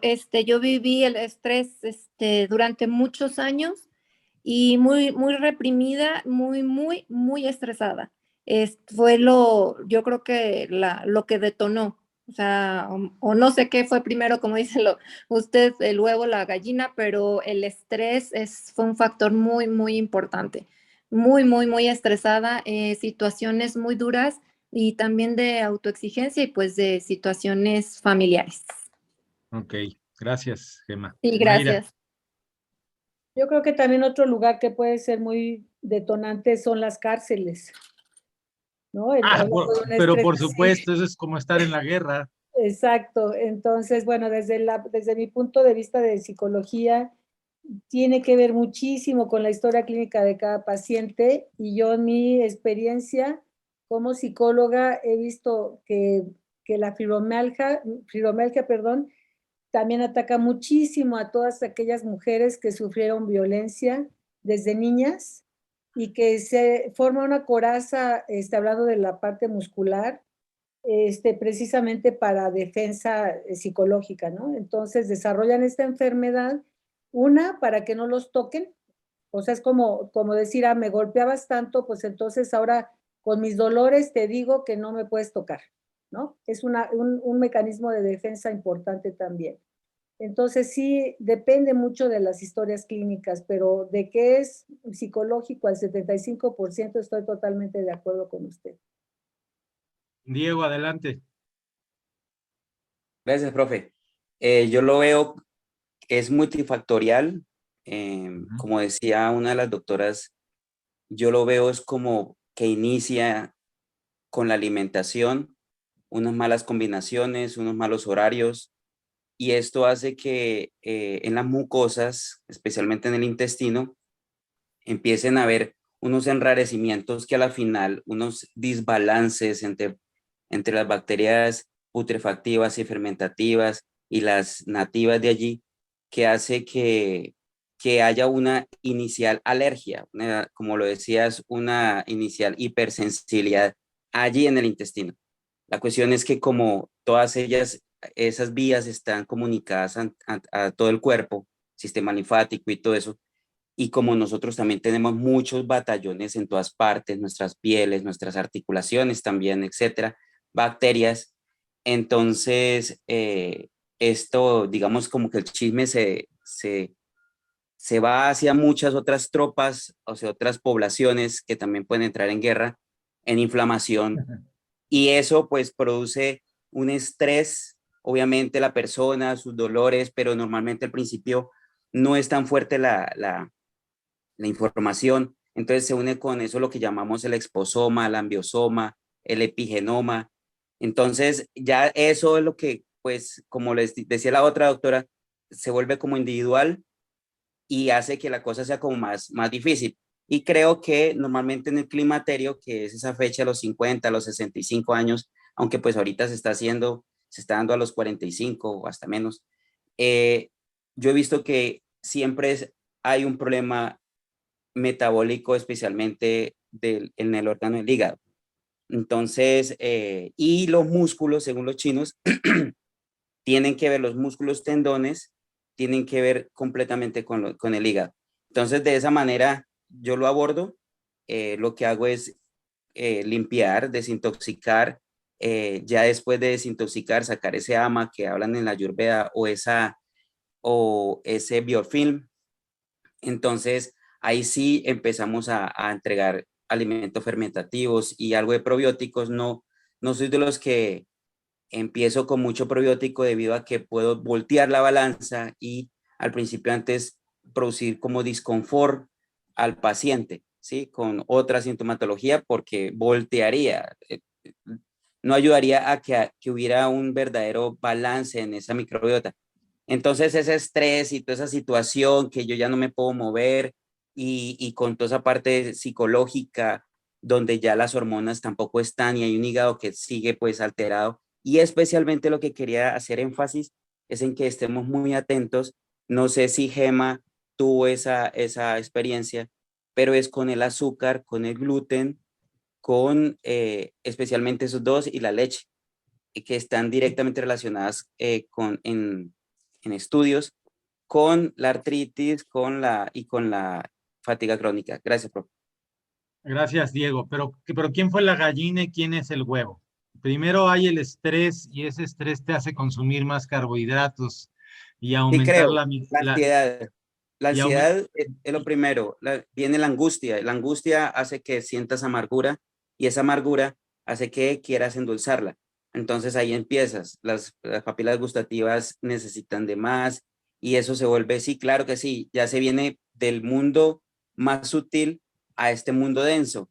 Y ya cuando la cosa está densa, desde mi punto de vista, hay que utilizar inicialmente otra vez la parte densa y pues claro, empezar también a actuar en la parte sutil, pero sabemos de que la parte sutil va a ser más lenta, aunque más profunda, ¿sí? Y la veremos un poquitico después. Es muy interesante lo que está diciendo Diego. No sé si todo el mundo lo está entendiendo. Bueno, y el concepto chino de hígado se refiere, el hígado es el concepto chino para la mente. El hígado es el principal depurador de las emociones. Y además es muy interesante porque cuando se desarrolló el concepto de hígado, más o menos siglo 3, 4, igual en muchas culturas se conceptualizaba que el alma estaba en el hígado. Por eso muchas culturas antiguas conceptualizan la mente a nivel del hígado. En la medicina china, el hígado es en muchas formas, no solamente lo orgánico del hígado, sino la parte mente, ¿verdad? Y es el principal depurador de las emociones. Y sí, la frustración, la ira, los celos, el enojo y todo eso repercute en ese aspecto. Es algo de lo que podríamos hablar ahorita como si fuera estrés, ¿verdad? Y sí puede generar conductas como la que él está diciendo. Está muy interesante lo que dice, como lo dice Diego, que lo pienso yo igual, de lo sutil que es el pensamiento a lo denso que es el cuerpo. Ajá, a eso se refiere. Y puede convertirse en conductas precisamente como el aumento de la ingesta de carbohidratos que se correlaciona con la microbiota negativa, la microbiota que aumenta la producción de sustancias que generan más angustia y más ansiedad. Por eso, además de dar probióticos y todo eso, bajan los carbohidratos, los que se dedican a esto para matar esas bacterias y que perduren las otras, las que producen sustancias que mejoran el estado de ánimo. Pero eso estamos hablando del eje cerebro-intestino, ¿verdad? De reciente, digamos, en todo lo que es la historia del sistema del estrés, que ya lleva décadas, es como lo más reciente. Y que también tiene razón, ¿verdad? Porque estamos hablando de sistemas complejos. Sí, Gema. Solamente para contestarle al doctor Diego, no, en realidad en mi vida siempre he sido muy cuidadosa de mi alimentación. Casi no consumo carbohidratos. Sí me gusta mucho el dulce, pero trato de no consumirlo tanto. Ni la leche de niña sí tomaba muchísima, pero ya en mi etapa adulta dejé de tomarla por lo que escuchaba de que no era buena, bueno, que no es buena. Y pues nada, era todo. Gracias. Sí. Por eso les digo que está muy mezclado, ¿no? Es una enfermedad de sistemas complejos, es decir, tenemos que cambiar la concepción unicausal para poder entender este tipo de enfermedades. Creo que el maestro Ángel había levantado la mano por ahí. ¿O alguien había levantado la mano? Sí, doctor, buenas noches. ¿Qué Buenas ibas a noches a decir? todos. Sí. Sí, buenas noches a todos. De hecho, por lo que comentan y lo que estoy escuchando en cuanto a esa parte, nosotros en medicina china, ahorita hablando de lo que es fibromialgia, lo manejamos como un síndrome bioobstructivo. Aquí había una frase que nos decía un maestro mucho, que si no sabemos expresar las emociones, tarde o temprano los órganos van a llorar. Y muy cierto, aquí una de las causas que generan lo que es la fibromialgia es el pensamiento excesivo. ¿Por qué? Porque el pensamiento excesivo, la preocupación desgasta lo que es la energía del vaso. Al desgastar la energía del vaso, pues como es el que en cierta manera distribuye todos los nutrientes a todos los órganos, principalmente al hígado, que es donde se almacena la sangre, empiezan esas deficiencias de energía por no transportar los nutrientes correctamente, que da pie a que se generen ciertos procesos inflamatorios a nivel de todo el cuerpo, generando lo que es problemas como la artritis o como la fibromialgia. Y bueno, yo he tenido pacientes que hemos estado tratando en la clínica con Ozono y les da muchísimo, porque aparte de que quita todo el estrés oxidativo, desinflama y aparte directamente o indirectamente, aquí no sabré explicarlo, pero trabaja mucho con la parte emocional al aplicar el Ozono. Entonces, sí es de gran apoyo esa parte y Ahorita platicamos por que qué. es Es muy mejor interesante. saber tratar las emociones. Bueno, aquí Ángel está hablando del sistema vaso-estómago, que nunca se puede pensar en medicina china nada más como la parte orgánica. Y la preocupación, que es uno de los aspectos emocionales del vaso, ¿verdad? ¿Y qué es preocupación si no estrés? ¿Verdad? Que también presentan estos pacientes, ¿no? Por mucho tiempo. Adelante, Lisette. Sí, doctor, nada más en relación a lo que están hablando del estrés, de los pensamientos, las emociones y de un estado psicológico, pues también ya he sabido que este tipo de pensamientos van a generar un tipo de bioquímica en el cuerpo, que es, como usted decía, la responsable de generar este estrés. Y esta misma bioquímica puede alterar todo el sistema, y desde la producción de cortisol hasta la destrucción de la microbiota, porque todo el sistema está alerta, está en un estrés oxidativo, tratando de hacer una bioquímica, acidificando toda la sangre, que también viene siendo una de las teorías del cáncer. Entonces, creo yo que va un poco más allá de un tema psicológico, no poder resistir con las situaciones que suceden en nuestra vida. Yo creo que el cuerpo debe de estar óptimo para poder lidiar con todo eso, desde pérdidas y demás. Y cuando no lo está, es por alguna razón, y casi siempre la razón es que vamos a la nutrición, que tiene que ver, somos complejos y todo tiene que ver, por supuesto, nosotros las mujeres el tema hormonal también juega un importante papel en esto, como bien decían, el climaterio y todo esto, pero a mí me parece que es difícil ver cómo se están diagnosticando a los pacientes, les mandan pregabalina y ya, así toda tu vida. Me parece que debemos de verlo, como lo estamos platicando aquí, en un contexto a todo, mi paciente, si es hombre, si es mujer, desde qué momento, qué come, qué no come, cómo está su vida en general, para poder hacer un tratamiento más integral. Y mi pregunta si es en cuestión al ozono, me parece que puede ser una muy buena opción si ayuda a liberar estos antioxidantes, porque va a empezar a regular este proceso de estrés que ya está en el cuerpo, como bien explica. Sí, y se tienen que usar más cosas, como bien lo estás diciendo, y es como por ejemplo en la obesidad. Lo que estás tratando de decir es que no hay separación mente-cuerpo, y definitivamente no la hay. Antes clasificaban la depresión como endógena y exógena, lo cual es una tontería, siempre es endógena y es exógena. Es decir, siempre hay un componente mental y uno físico, ¿sale? Por ejemplo, te puedo poner el ejemplo del obeso. Bueno, el obeso, ¿por qué empezó a ser obeso? Ahora, ya que es obeso, tiene aumento de producción de sustancias de la inflamación, las cuales alteran el sistema del estrés y siente más ansiedad y más depresión. También sus hábitos alimenticios alteran la microbiota y va a sentir más ansiedad y depresión. Pero también se ve al espejo y siente tristeza y ansiedad y depresión. Es decir, no sé si me explica, eso me refiero con sistemas complejos. Ajá. Todo interconectado. Ujú. Sí, Diego. Profe, pues ahí hablando sobre qué fue primero, si el huevo o la gallina, hay unos estudios que muestran que existen mapas en nuestra microbiota, dentro de nuestros intestinos, y esos mapas son diferentes como las huellas dactilares y están relacionados con el carácter de la persona, su temperamento, su historia, sus tipos de adicciones, sus tipos de gustos. Entonces, ahí pues hay un primer dato.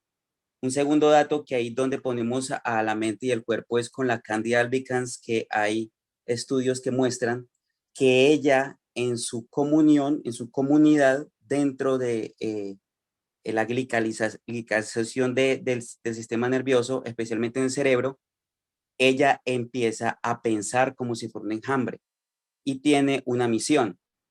Y se dice que al parecer es la Candida albicans la que piensa, o sea, es la mente de la Candida albicans la que está ordenando las diferentes acciones que va a tomar el ser humano o el animal, pero especialmente el ser humano porque nosotros somos los únicos que comemos pan y que consumimos azúcar. Entonces, y de esas maneras tan brutales. Entonces, ¿cómo ves esa? Yo lo veo muy bien, pero no nos podemos casar con una sola teoría que además es muy moderna. Es decir, yo te puedo decir que hay gente obesa porque psicodinámicamente ha sufrido abandono en la infancia y encontró que en el refrigerador obtenía el afecto que necesitaba, no necesariamente por las bacterias que traía genéticamente. No sé si me explique. Hay una teoría que podría yo pensar en este momento y es que los niños normalmente son felices. Niño que no sea feliz está enfermo, ¿cierto? Mientras que los adultos ya vienen con depresiones, con ansiedades. Claro, podemos echarle la culpa al estrés, a la mujer, a los hijos, al trabajo, pero también hay que saber de que de niños empezamos a comer, nos empieza a bombardear con diferentes bacterias y el acúmulo de toxinas y de bacterias que ya no son, podrían estar cambiando también nuestro comportamiento. Y obviamente, pues, la misma educación, ¿no? Qué tan fuerte que puede ser la misma educación, ¿no? Sí, la disbiosis es real, absolutamente, y todos estos efectos que está provocando en la conducta y todo es real, pero no es el único, la única punto de entrada, es lo que yo digo. No, ¿Sí me también explico? puede haber una persona obesa por una violación. Por supuesto, O sea, va a empezar a desarrollar mecanismos de y pudo defensa. haber iniciado todo por una infección grave de algún microorganismo infeccioso grave, una infección muy fuerte que sufrió la persona, no sé si me explique. Ujú. Y podría ser de que por esa misma microbiota la violaron. O sea, esto puede ser muy loco, pero todo está unido, profe. ¿Sí o no? Sí, ahí sí ya te fuiste como que un poquito al espacio, pero... A ver, me perdí de esa parte. Ahí sí ya ahí ya, ahora sí, ahí sí flotaste, sí lo entendí, pero sí te fuiste a ver, yo sí al quiero espacio sideral. Yo sí quiero esa explicación de cómo llegó a la luna. A ver, lo que pasa es que está muy de moda el tema de la disbiosis, Luis. El tema de la disbiosis se inicia con todo el eje intestino-cerebro y sobre las diferentes bacterias que tienes y cómo algunas producen sustancias que afectan positiva o negativamente la conducta o el estado emocional. Esa es la teoría así a grandes rasgos de la disbiosis. Pero eso no es nuevo, lo describió Edward Bach en 1800 y fracción casi en los 90, y es parte del fundamento que le dio la teoría para hacer las flores de Bach. Bueno, eso es lo que trabajaba en principio. Muchísimas de las cosas que hacemos hoy en día no son nuevas. Es como decirte que la melancolía producía enfermedades, ¿no? Eso lo decía Aristóteles, pero no fue hasta que apareció la psiconeuroinmunología que se aceptó claramente que el estrés psicológico produce enfermedades físicas. No sé si me explique. Es decir, sí. Es como el cuento del elefante que siempre les digo, ¿no? Ya se los he platicado. Sí, la nueva explicación a algo ya escrito. Bye. Sí, entonces... Además, profe, disculpa, yo creo pero lo que dijiste ya fue al exceso, o sea, ya sí te fuiste a otro planeta, porque no necesariamente, güey, o sea, no por la disbiosis el papá vio a la hija, güey, o sea, no puede haber tanta... Yo personalmente no creo que haya, o sea, entonces las bacterias y los hongos van a suplantar nuestro cerebro, nuestro sistema nervioso, ¿o cómo? O sea, no. No, es que todo está unido como un reloj, absolutamente todo. Pues si vamos al concepto de salud, que es todo, salud, holos, es lo mismo, todo. Sino que estamos en este momento partiendo, sino que sí, claro, pues ahí ya me estoy yendo es hasta por fuera de la mente. Sí, pero yo nunca voy a pensar en nada unicausal, o sea, y menos en este tipo de... Para mí la única explicación de este tipo de padecimientos crónicos degenerativos con los cuales la medicina moderna no puede, tiene que ser multicausal, tiene que ser de sistemas complejos. Y por eso atacamos por varias vías. Atacamos no solamente con el tema de la disbiosis, con los probióticos, con la disminución de la utilización de carbohidratos. Atacamos desde el aspecto psicodinámico con las terapias psicológicas. Atacamos con, ¿por qué no?, la acupuntura, que modifica mucho los aspectos emocionales. Atacamos con el ozono. Atacamos hasta con la terapia física de un rehabilitador para el tema muscular, como la electroterapia. O sea... Con Reiki. Con muchas formas, ¿no? Es decir, y no podemos conceptualizar que hay una unicausa, ¿no? Cada historia de vida es diferente, por eso siempre les propongo que construyan una historia de vida clínica en una historia clínica. Ajá. Yo tengo una pregunta. Para entender, ajá. Yo me acuerdo hace muchos años, estamos hablando, pues, 30 años tal vez, cuando yo era estudiante de medicina, todavía se hablaba de fibromialgia, y me quedó muy claro el concepto que se manejaba entonces, y creo que sigue siendo válido. Pregunto, antes se hablaba de fibromialgia como decir dolores musculares, por lo tanto insomnio y por lo tanto depresión, pero esa triada ya no la escucho que nadie la mencione. Sin embargo, es muy clara en los pacientes que presentan fibromialgia. Es clarísima, porque están está relacionado al estrés, y el estrés siempre se manifiesta en muchas áreas, como el estado afectivo. Y sabes, otra área muy fundamental, el tema intestinal, por ejemplo, ¿no? Enfermedades como el intestino irritable y todo eso. Entonces, claro que se presenta así. Siempre están los pacientes con otros diagnósticos, con otras comorbilidades, ¿verdad?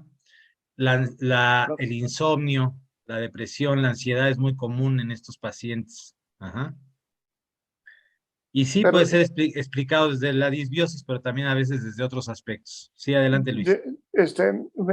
Una petición para Diego, que lo comentó. ¿Habría forma que me pudiera compartir alguna información básica como para cirujanos de eso, las disbiosis, que no tengo ni idea de qué está hablando?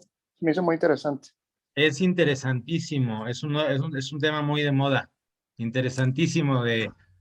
Resulta que hay más bacterias que células en tu cuerpo, y las del intestino juegan un papel fundamental, no solamente para tu sistema inmune, sino para tu estado de ánimo. Imagínate que la producción de lo que producen las bacterias modifica tu estado de ánimo. Sí, de hecho, lo que comentaba, en las flores de Bach, el doctor Bach en eso empezó a estudiar en 1800 y fracción. Ya tenía él, la forma que él empezó a estudiar, él era alópata y él estaba haciendo vacunas con bacterias del intestino. Extraía el líquido gástrico y con eso hacía vacunas y decía, esta persona que tiene esta bacteria tiene esta personalidad. Tiene casi 200 años esa información. Y después dijo, no, la persona que viene caminando por ahí, que tiene ese comportamiento, tiene esta bacteria. Y eso fue parte del fundamento que le dio para escribir sobre la personalidad, que ya se fue por otro lado, la personalidad que tiene las flores, que fue otra historia diferente de cómo las desarrolló.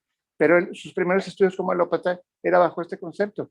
Entonces, eso pues, ya tiene, perdón, 100 años. Eso está 200. padrísimo y no lo conozco. A ver si nos pasas algo, ¿no, Luis? Sí, encantado, encantado. No sabía que este Baja había empezado con esos temas. Podría ser el antecesor de todo el tema este de la disbiosis. Sí, bueno, es que muchas veces, le habla de vacunas.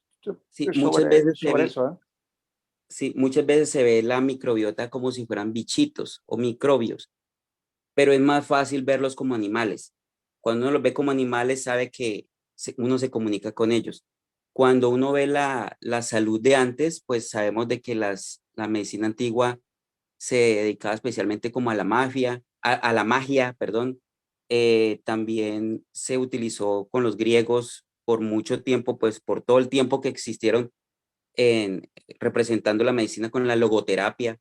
Entonces yo me imagino que esa logoterapia, esa manera psicológica de manejar las cosas, también se comunicaban con esas poblaciones. Yo las veo, es como el pueblo mexicano, y ese pueblo mexicano tiene una área muy grande con trópicos, con desiertos, con montañas, con ríos, con valles, y cada una tiene su cultura, sus personas y que están comunicadas entre ellas, hay sus caminos, y que si logramos saber de que nosotros nos alimentamos para las células y para esas bacterias que, como el doctor decía, son de 4 a 10 veces más que células humanas, podríamos ya psicológicamente estar como más cuadraditos. Además, la depresión, la diabetes, la depresión, la ansiedad, la psicosis, hay artículos que muestran curaciones por medio de implantes de flora bacteriana. Primero se le hace un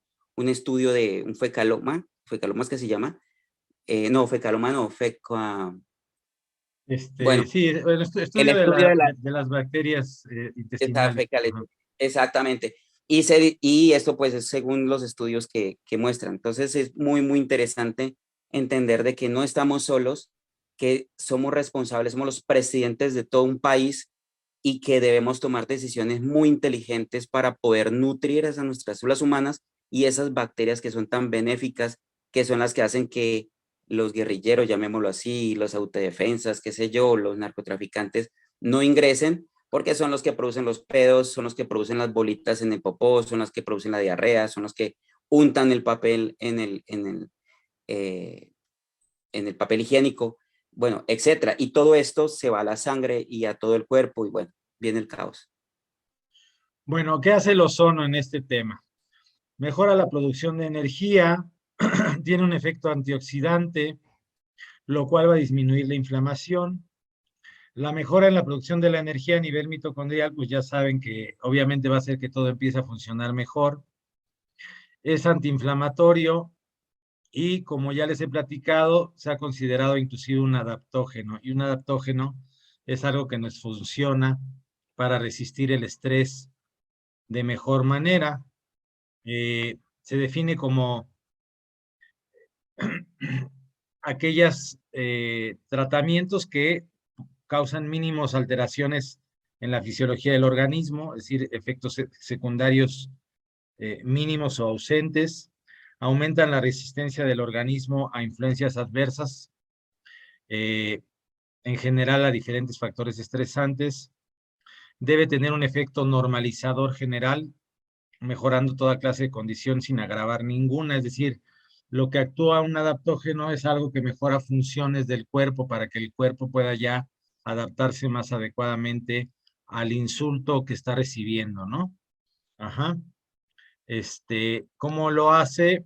Sosteniendo la función adrenal, antagonizando los efectos adversos del estrés, capacitando a las células para tener acceso a mayor energía, ayudando a eliminar productos tóxicos, ayudando a las células a usar oxígeno de manera más eficiente, intensificando y acelerando la regulación de los biorritmos.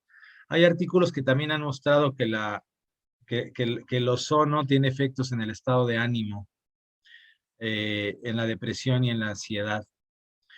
Bueno, aquí hay un esquema rectal, puede ser automoterapia mayor. Ya saben, para estimular entre 20 y 35 microgramos, no mayor de 40. Dice aquí al principio de manera aguda, 5 días a la semana y luego ir espaciando. Podría ser, dependiendo de la cronicidad del tema, ¿no?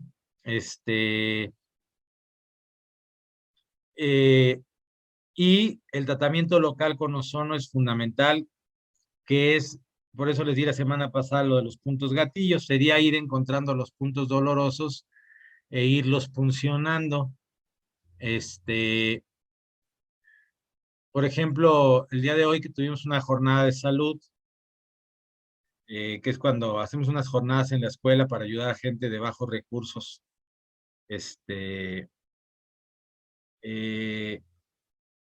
Me llamó la atención mucho una señora que venía y como que yo creo que era la más fresa de toda la colonia donde fuimos, ¿no? Porque todos los demás eran gente como más humilde y ellos eran una pareja como muy fresa, ¿no? Le echaban Sprite a todo para descontaminar y todo esto, ¿no? Y decía que tenía dolor de espalda. Bueno, yo le diagnostiqué síndrome facetario, pero además, porque decía que habían ido mucho con quiropráctico y que sí le funcionaba un poquito, pero no mucho. Entonces yo le dije, es que es muy bueno la quiropráctica, pero si la juntas con el ozono a nivel facetario, déjeme nada más ponerle una de ozono en la faceta para que vea lo que se siente. Ya le disminuyó el dolor, pero tiene otro dolor a nivel de glúteo, que corresponde precisamente a uno de los puntos gatillo de la fibromialgia o de los que les enseñé la semana pasada, que está como que en la parte supero externa del glúteo, y ahí tiene una bolota, pues esa, por más que le ajusten quiroprácticamente, no se le va a quitar. Se le va a quitar puncionándola, ¿no? Entonces, bueno, el ozono que ofrece mejorar muchas condiciones para el manejo del dolor, para el aumento de la producción de energía en este paciente, para que funcione su sistema inmune, etcétera. Y va a ofrecer localmente el tratamiento de los puntos dolorosos. Yo personalmente, de seré sincero, sí lo llego a trabajar así. Para mí la mayor es fundamental, pero yo a veces combino también con electroacupuntura de baja frecuencia, porque es la que cuando yo hacía investigación, es la que yo vi que modificaba el sistema del estrés y que regulaba el eje hipotálamo hipófisis adrenal, la electroacupuntura de baja frecuencia en puntos musculares grandes. Y más si es un punto doloroso muscular, pues yo pongo ahí la aguja y pongo la electroacupuntura, que ya sé que tiene ese efecto. Además, cuando yo hacía estudios científicos que llegué a publicar, baja el nivel de cortisol con la electroacupuntura y tiene un efecto antidepresivo por regulación precisamente a nivel hipotalámico del sistema del estrés. Si a eso le aunáramos pues la psicoterapia, le aunáramos el cambio en la disbiosis, le aunáramos pues mejores hábitos y todo, pues muy seguramente ese paciente va a mejorar. No sé si tienen algún comentario o pregunta más.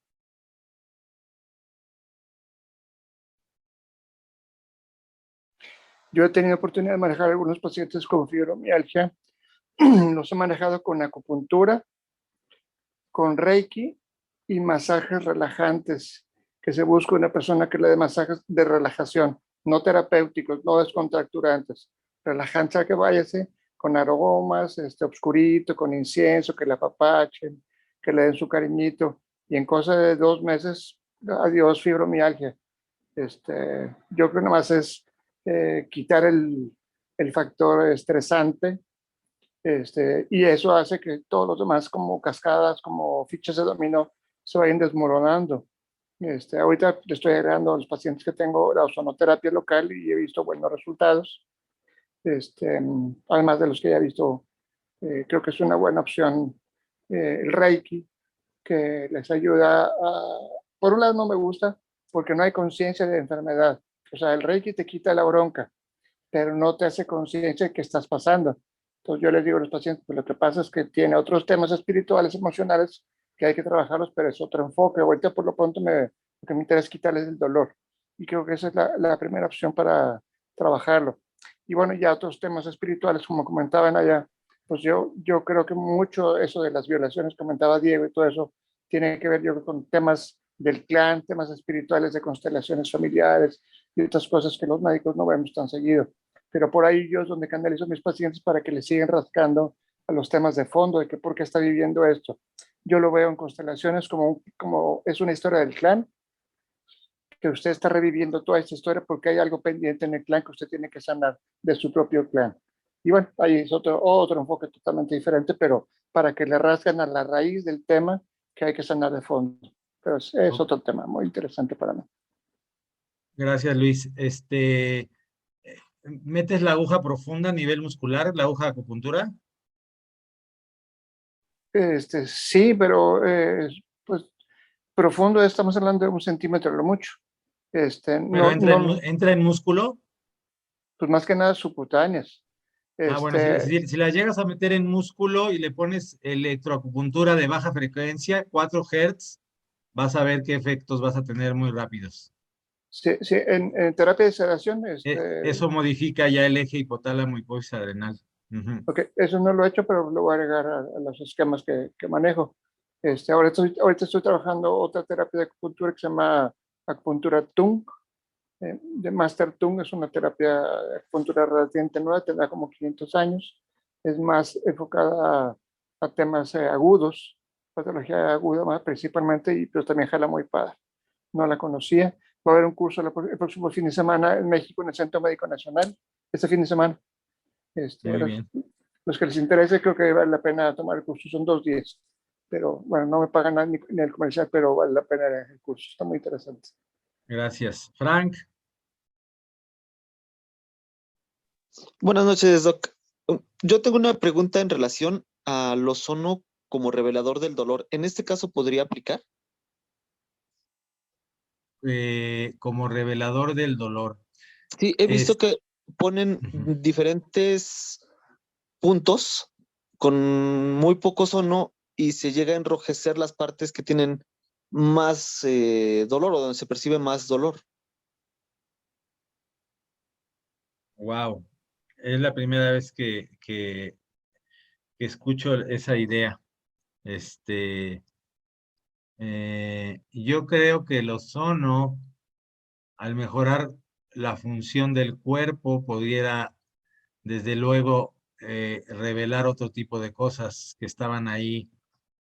Yo creo firmemente en el tema de la concepción homeopática de la enfermedad, por ejemplo, de las leyes de Kent, como la 11ª ley, ¿no? Que la enfermedad es como una cebolla con varias capas, quitas una y aparece la otra, es decir, cuando tú mejoras el organismo aparece otra cosa que estaba mal, ¿no? También encaja muy bien la teoría de cibernética, ¿no?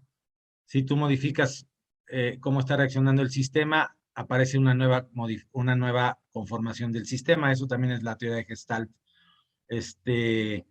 Entonces, bueno, desde ese punto de vista pudiera ser, o algo así me suena. Es interesante el comentario. Ángel, adelante. Ok, bueno, comentaban que la electroacupuntura o la acupuntura con el electroestimulador a baja frecuencia quita dolor de la fibromialgia. Esto se genera por... aquí en este aspecto sí hay que saber poner los electrodos, porque recordemos que en cuanto a la electroestimulación, pues están los cátodos y ánodos, ¿no? Se pone lo que es un electrodo negativo en el punto donde es el dolor, porque lo que se hace es liberar electrones, se da electrones al punto próximo no doloroso para que así se pueda generar un intercambio iónico. Y lo que se hace al poner el electro es oxigenar la zona dolorosa para que así se pueda hacer ese cambio del eje hipotalámico que usted menciona. Ahora, algo que comenta Fran, nosotros en dolores crónicos intercambiamos esos polos en electroacupuntura, se intercambian esos polos para que se genere más dióxido de carbono en el dolor crónico y se activen más mecanismos analgésicos.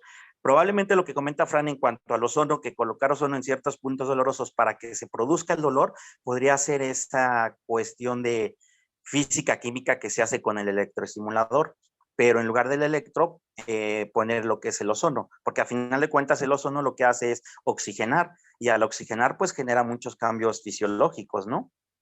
Ok. Nada Muy más bien, ese es mi gracias. comentario. Gracias. ¿Alguien más? ¿Cómo Bueno, mencionó los puntos, ponerlos, que acaba de comentar? ¿Cómo va el punto? En el punto doloroso, el ánodo, el cátodo, el rojo, el negro, ¿cómo lo pone? En el punto doloroso va el negativo, va el caimán rojo. negativo, que prácticamente, exacto, que es el negativo, para que así se logre una liberación de electrones y se produzca una oxigenación a nivel del punto gatillo donde se coloca la aguja. Okay, gracias. Bueno, pues si no hay nada más, hasta ahí dejamos el tema de hoy, que fue de ozono y de muchas terapias más. Bueno, pues muchas gracias a todos. Gracias, buenas noches. Nos vemos Gracias, la buenas otra noches semana. a todos. Gracias, buenas noches. Gracias, Felipe Fernando, que se comunique conmigo para enviarles, o los que necesiten enviarles información de lo que hablamos. Manda ahí el grupo de lo de disbiosis y todo eso. Yo Y también voy a mandar en el grupo. Yo también. manda lo de Bach, que estuvo muy Sí. interesante. Órale. Oye, doctora Gracias. Edo, ¿habrá forma que me pueda hacer llegar algunas referencias de pie diabético y ozonoterapia? Porque por Sí, andar cómo no. andar de bocón con mis cuates, me invitaron a que escribiera un artículo de ozonoterapia en una Ok. revista aquí en Nuevo León, de una revista médica. Órale, Entonces, ahora pues. sí, pues me gustaría aprovechar la oportunidad. Te busco ahí algo y te mando. ¿Sale? Vale, gracias. Un abrazo a todos. Buenas Bye. noches a todos.